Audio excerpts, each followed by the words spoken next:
In a recent video, I boldly asserted that leftists will respond to criticisms about what they're on about with the assertion, yeah, we're evil, we're just going to do whatever we want to assert our freedom, because that's our operating principle in life, that we're just completely free. We just don't care what you think. You can call us any name you like. We're just gonna keep on going on, bulldozing through, and just being what we want to be, all in the name of some high-sounding, principles of creating a better world and high-sounding rhetoric. So we're just going to keep on asserting whatever we want, just to prove how smart, strong and sexy we are. That is, that they arrogantly wear any kind of rebuttal you'll throw up to them, and still keeping on in their self-confident program of self-assertion.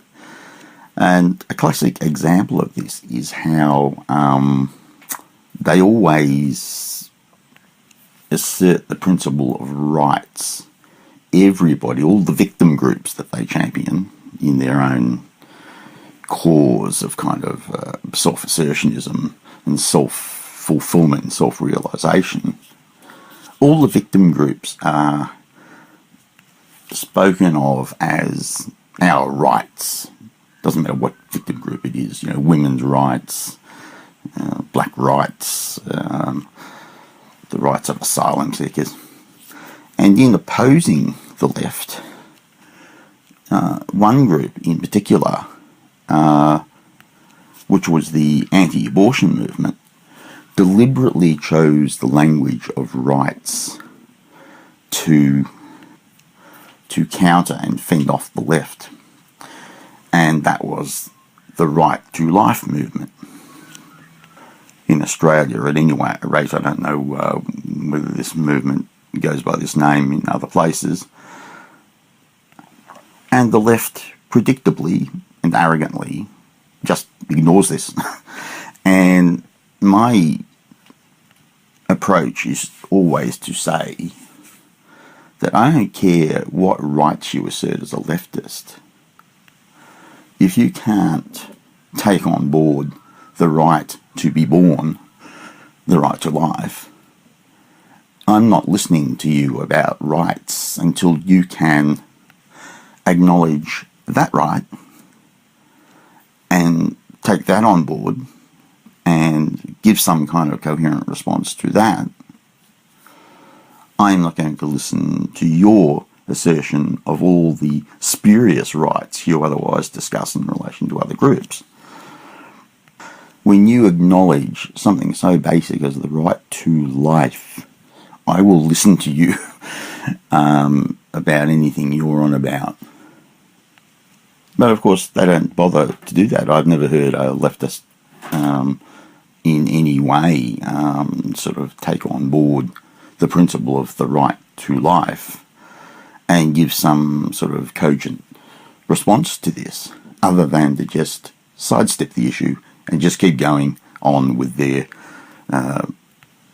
ideology of assertionism, bludgeoning people over their heads with this ideological sloganeering and bulldozing their program of what they call social liberation, and I would call moral anarchy,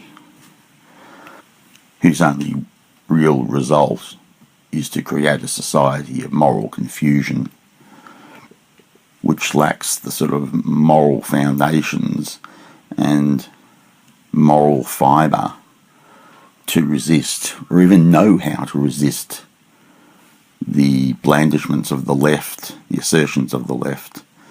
And that is what I am doing constantly in these videos, trying to uncover the true motivations of leftist progressivist machinations, so that people can at least understand the mechanics, if nothing else, the mechanics of what's going on, and deal with it in some way or other, instead of just lying down and bending over and letting it all happen.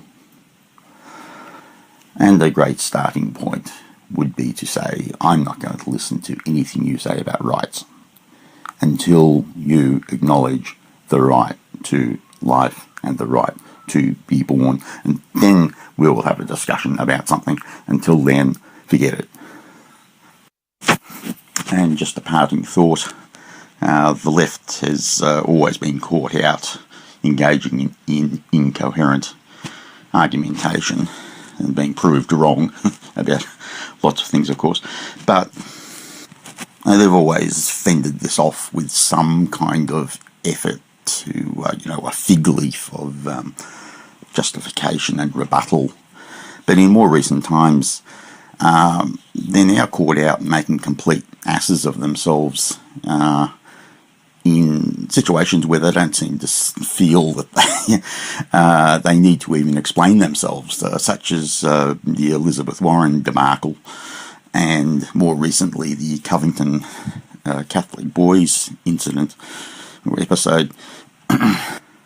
This last controversy is interesting, not only because the left was caught out just completely lying in their initial presentation of the events that occurred, but also because a lot of the commentary on this episode involved actual threats of violence by leftists against these boys, and who are now actually taking legal action.